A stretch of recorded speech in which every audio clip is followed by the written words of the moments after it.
సర్కారోళ్ళు రండ్రి కూసోని మాట్లాడుకుందామని అంటుర్రు. ఆటో అన్నలు గదంతా కాదు మహాలక్ష్మి పథకం తీసేయాలే అని అంటుర్రు. ఇద్దరి నడుమ అస్సలు సామరస్యం అయితే లేదు. రోజుకో కడ లొల్లి, రోజుకో తీరు పంచాది. ఎక్కడా దిగుతలేదు లడాయి. ఇక ఎక్కడ పోగొట్టుకున్నామో అక్కడికే పోయి ఎంకులాడుకోవాలి అని అంటుంటారు కదా మన పెద్ద మనుషులు. అందుకే కావచ్చు ఆటో అన్నలు చూడుర్రి ఏం చేసిర్రు. ఆడోళ్లకు ఫ్రీ బస్సులు చేయబట్టి ఆగమైపోయినావు. ఇక బస్సులు ఎక్కి తిరిగేటోళ్ళే మామూలను ఆదుకోవాలి అన్నట్టు ఆటో అన్నలు గిట్ల బస్సు ఎక్కి బిచ్చమెత్తిర్రు. బస్సులో ఊకున్న వాళ్ళను బిచ్చమెయ్యిరు తల్లి ఆగమైపోయినావు అని అడుక్కున్నారు. టికెట్ పైసలు బాగానే మిగిలించుకుంటారు, గాయంత ఆదుకోరా అన్నట్టు చేసిర్రు. మేడ్చల్ దగ్గర అయింది ఈ ముచ్చట. ఆటో యూనియన్ల నాయకులతోని కలిసి డ్రైవర్లు బొచ్చ పట్టుకొని గిట్ల బిచ్చమాడిగిర్రు. రోడ్ల పొంటి వచ్చిపోయేటోళ్లను, దందాలు చేసేటోళ్లను అందరిని అడుక్కున్నారు. ఆడోళ్లకు ఫ్రీ బస్సులు చేయబట్టి ఆటోలకు గిరాకీ తక్కువైందట.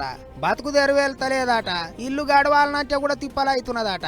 లోన్లు తీసుకొని కొన్న ఆటోలకు కిస్తీలు కట్టలేకపోతున్నారట. ఎట్ట చేయాలి చెప్పుర్రి అని బాధపడ్డారు ఆటో డ్రైవర్లు. ఇక అట్లా పనిలే పని ఆటోలను కాదని బస్సులు ఎక్కి తిరుగుతున్న ఆడోళ్లను కూడా బిచ్చమాడిర్రు అన్నట్టు.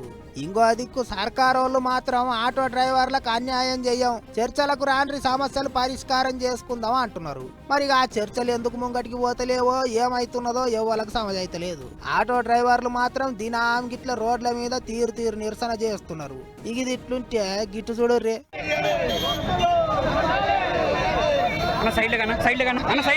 ఎవరు అనుకుంటారు తెలంగాణ ఆటో డ్రైవర్లు కాదు, ఏపీ ఆటో డ్రైవర్లు.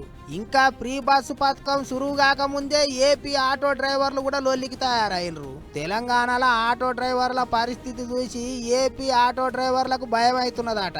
అందుకే ముందుకు ముందే హుషారై గాజువాకలకి ఇరికిరి పెట్టిర్రు. ఫ్రీ బస్సు పథకం వద్దంటే వద్దని కొట్లాటకు దిగినరు. ఇప్పటికే అధికారంలో ఉన్న ఫ్యాన్ పార్టీ వాళ్ళు ఆడోళ్లకు ఫ్రీ బస్సు పథకం పెట్టాలని చూస్తున్నారట.